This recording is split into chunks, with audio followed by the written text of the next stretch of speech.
Hello, ako my name is Janko. Okay. Ito, bili ko dito 30 pesos lang.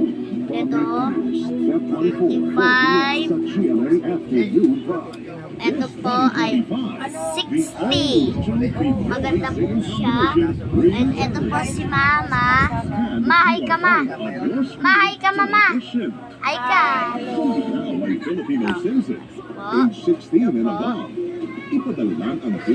Update. Suntunin natin. Update. Ito po. May po siya. And ito po yung taglit po. Taglit lang po. Naghahin ng reklamo sa NBI ang disc jockey at influencer na si Jelly. Ito po nakita ko lang po. Ito po Santo Niño de Francia po, de Maynila ata.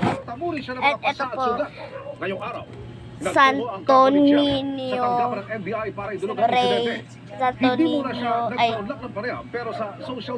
de Caracol. And po siya. Ito po pangalan niya. Caracol. At ito po ang Santo Niño de Pandacan.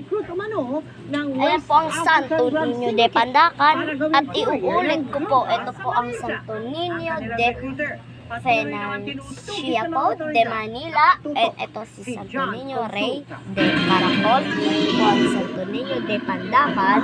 At saka po, ang kamarero po na yun ay si Camarero Gijo Joe Basile shout out po. So guys, papagawa ko ng malaking poon yung Mater Dolorosa. Nag-iipon pa ako guys, 5 pesos pala nagsimula. And ito ang update. Ayan na po sila, mga Santo Niño. And ito po ang Nazareno. Dadalhin sa Hong Kong. And nagpatakbo agad ako sa Malaysia ng 2 agents. So guys, mag-subscribe na kayo. Ito po ay Santo Niño ko.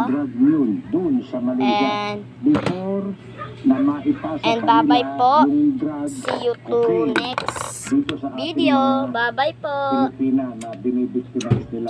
Ayon naman sa NBI Dangerous Drugs Division, bukas po is Valentine's Day. Bye-bye po. Mula sa na-intercept na babaeng African national. Bye-bye.